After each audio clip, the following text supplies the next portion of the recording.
இறுதி வரை மன உறுதியுடன் இருப்போரே மீட்கப்படுவர் என்பதுதான் இன்றைய மைய கருத்து. அன்பார்ந்த சகோதர சகோதரிகளே, இந்த இறைவாக்கு கிறிஸ்தவர்களாகிய நம் அனைவருக்கும் கொடுத்த இறைவார்த்தையாகும். உண்மையான கிறிஸ்தவ வாழ்வதென்பது மிகவும் கடினமான ஒன்றுதான். ஆனால் பலர் இந்த கடினமான கிறிஸ்துவ வாழ்க்கை நெறியில் பலம் இன்றி தத்தளிப்பதையும், நெறியில் தடம் மாறுவதையும், தவறிப்போவதையும் கண்கூடாக காண்கின்றோம். அல்லது நாமே அவ்வகையில் வாழ்த்து இருக்கிறோம்.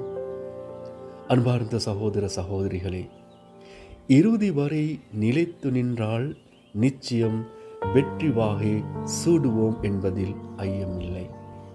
ஆகவே கிறிஸ்தவ நன்னெறியில் வாழ்வதற்கு தொடர்ந்து நாங்கள் முயற்சி செய்வோம்.